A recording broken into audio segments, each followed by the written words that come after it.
Good morning everybody, and what a beautiful morning it is. It's currently about 11 o'clock in the morning. Rose and I have just spent the last hour or two walking around this beautifully quaint town of Monmouth. Yeah, really was lovely, really was lovely. But for the rest of the day we decided that we'll travel just 10-15 minutes down the road. We're over the border into Gloucestershire, and we're actually going to spend the day on the River Wye, doing a bit of canoeing, having a little bit of exploring, just relaxing and playing around in the water in the sun. So yeah, come and join us for a bit of a canoe trip along the River Wye. Have a look at this, guys.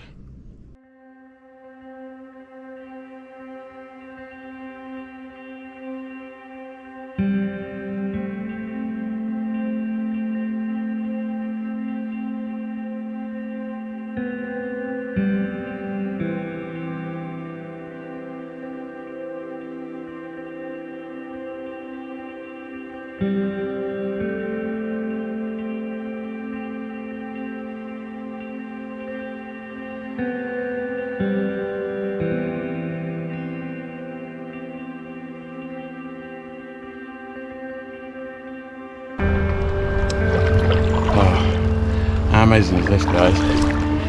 I can't think of anything more relaxing or more pleasant on a sunny Sunday afternoon than gently canoeing up a river like this River Wye here. First time on the Wye, exploring yet another part of the UK. It's just absolutely stunning. It is so peaceful. He says that as a motorbike goes down the road. It's hidden by the trees.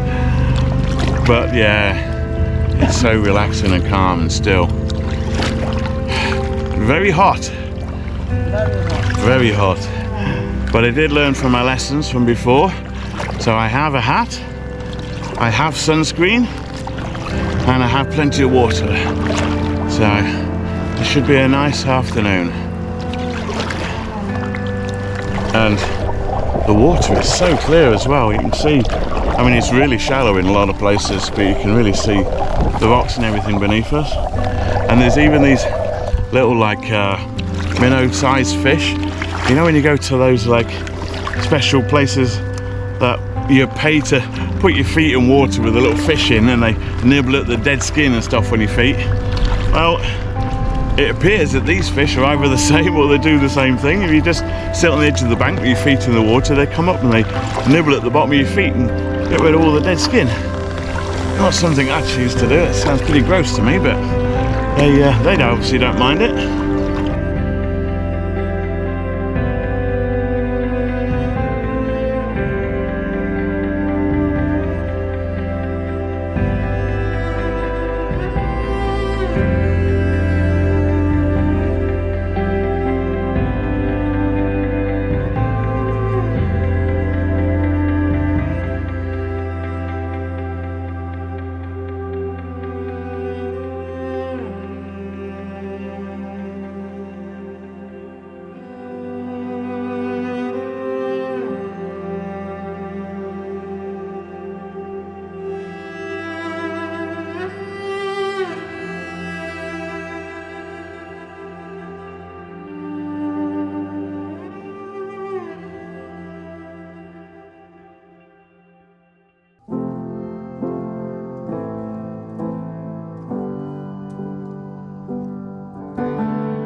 So many.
But that really was an amazing way to while a few hours away on a Sunday.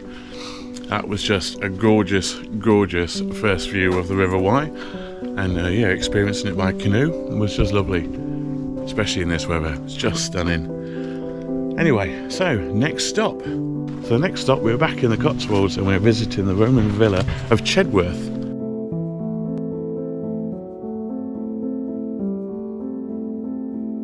Now this was once one of the grandest Roman villas in Roman Britain. So 1st century AD began the Roman invasion of Britain. And this villa actually dates back to just the 2nd century AD. So this model here actually shows pretty much what it looked like in 362 AD, which would have been the height of this villa. 3 well-known main Roman roads were the Ermine, Lindham and Foss. This villa was actually connected to the Foss Way, which I say was a very well known and established Roman road and a good connection point for the area. So this area I'm standing in here now, this would once have been the upper courtyard. Victoria Lodge, which we'll come to in a minute, was a property actually built in the 1860s. But yeah, we'll come back to that in a minute. So yeah, this was once the upper courtyard, and off to the right and the back there was the lower courtyard. So it was actually 1864, there were fragments that were found which raised suspicions that there might be more here. And it was actually for that excavation that they found a magnificent mosaic floor, and that's when they started excavating this area and found the remains of the Roman villa.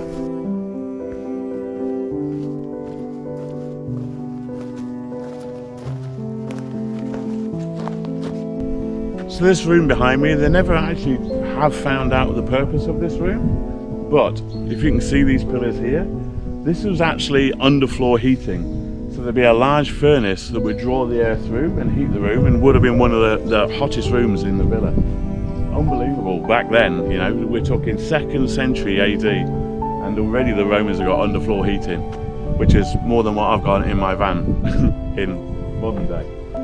This style of underfloor heating was known as a hypercaust. So I'll just show you a bit of the photograph here that actually shows a mosaic. So in 2017, Martin Papworth, who's one of the main archaeologists that knows the most about the history of this, actually excavated the mosaic that still lies underneath the grass here and the floor here. It's actually still here underneath to protect it from the elements. But yeah, 2017 they excavated this mosaic. It's just stunning and unbelievable to think that that still survives there now.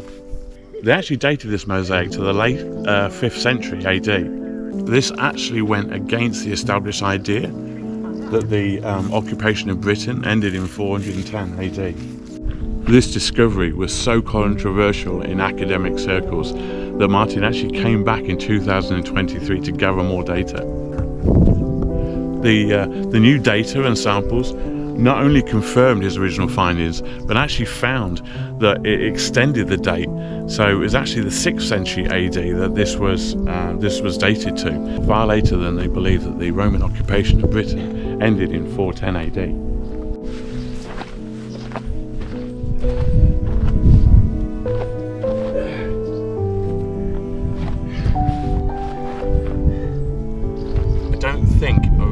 To tell you in great detail what this area might have been used for. This is certainly not for scrubbing your back.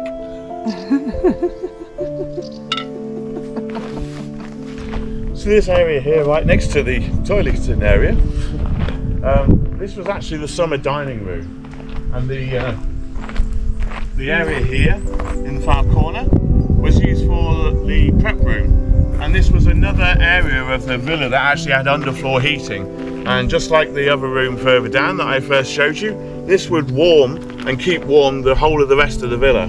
It's just incredible.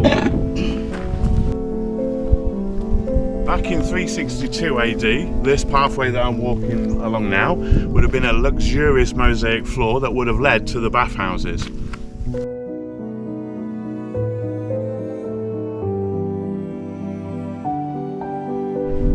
Hopefully you can just make out here that there are still some remnants of the mosaic flooring. And just at the back here, you can see as well the underfloor heating that would have obviously heated these individual hot rooms and hot cubicles. So once you've stood or withstood as much of the heat as you can from the hot cubicles, there would then be a connecting door where you would then obviously enter into the cold plunge pool and have a really nice refreshing dip. So this area here was called the Nymphaeum. Now there would have been a structure built over the top of this, a roof structure, and then in the middle was this 8-sided pool, and it's built over a natural spring which is still fed today. And from here, offerings could be made to the female spirits of the pool. Now this area here is actually where the furnace was located that would have fed the heat and to all the underfloor heating areas that would have kept the entire villa heated. And this area here was literally just for all the log storage, all the wood storage for the furnace to keep this amazing system going.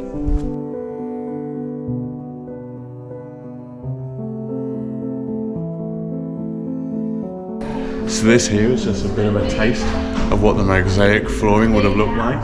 This was actually a 30-metre corridor that was all mosaic and one of the longest ones known of in Britain. So this area behind me here, with this incredible mosaic flooring, this area here was just the changing room. I mean, can you imagine the time and work that went into creating this mosaic floor just for the changing room? And if you follow me along here, we go into the warm room, which was actually a steam house. Over in the far corner there would be the hot tub.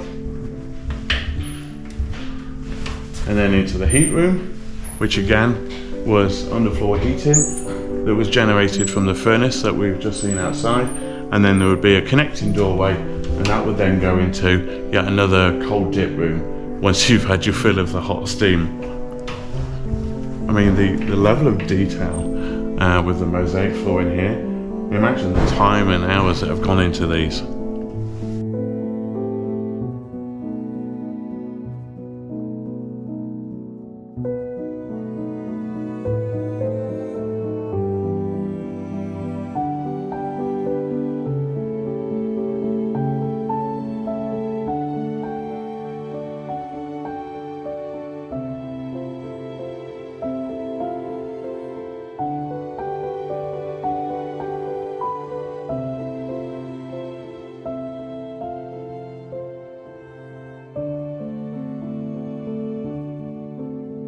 So once you've had your lovely steam bath and cold water dip, you then obviously prepare yourself, and you will then gather in this room called the ante room, and that's where all guests would assemble pre-dinner. And then this, ladies and gentlemen, this flooring here just blows my brain. This is the grand dining room. Have a look at this.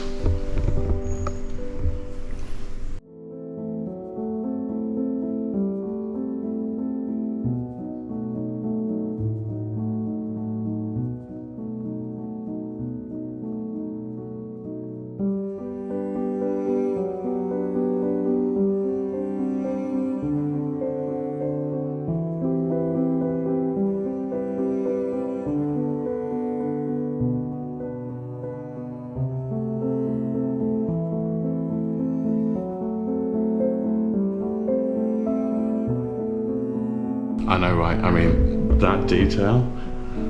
I've seen quite a few Roman ruins and mosaic details. I've never seen anything of that level of detail still surviving in existence. That's just incredible.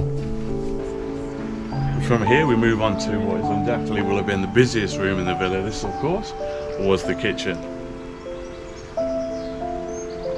So as I've just shown you, here is the kitchen area, and over my left shoulder here is the latrine. Now these actually in Roman Britain were a rarity in themselves, but actually having one near a kitchen, in actual fact you had to pass through the kitchen to get to this latrine here. Even more of a rare feature in Roman Britain. So you may feel this is a little bit weird that they would pass through a kitchen to get to the latrine, or the fact that the other one I showed you when I was sat down, there'll be a row of benches. But Romans had no concept of dirt and germs and stuff at that time, which is why they did not see an issue in, you know, walking through a kitchen where food prep and everything was going on, so that you can then go and take a dump. Now, as much as latrines are a rarity, it's believed that the poshest folk in that would use the villa, they wouldn't have actually used that latrine area anyway. They would have had chamber pots. They actually figured this out from finding feces on remains of pottery.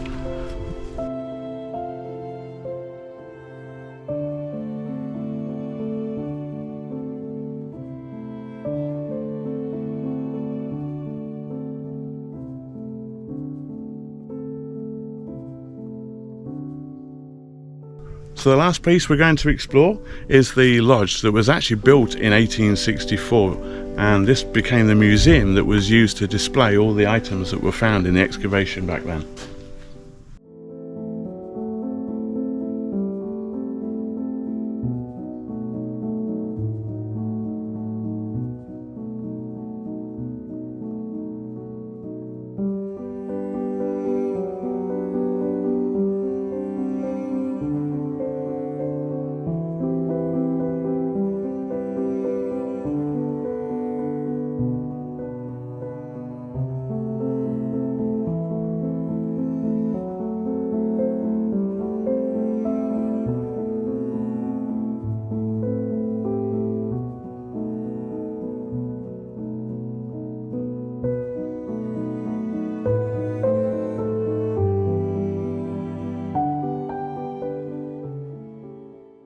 I said the museum was the last feature that we were going to see, but actually it was the second to last. I don't know much detail about this or how this came to be, but you'll see that there's a ledge, a lip here with the tree.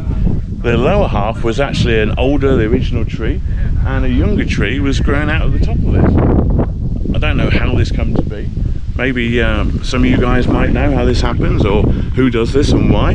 If you do, I'd be really interested to know. So, information in the comments below, please, guys. Well, that was a really interesting, unexpected end to the trip. For an unexpected weekend, what a great finish. And again, as I said before, we are members of the National Trust. So again, another location was completely free for us to visit. Just brilliant. But anyway, that is our weekend. That is the end of this trip, ladies and gentlemen. Thank you very much for taking the time to watch this video. I hope you enjoyed. If you did enjoy it, please give us a big thumbs up. It really helps the channel grow.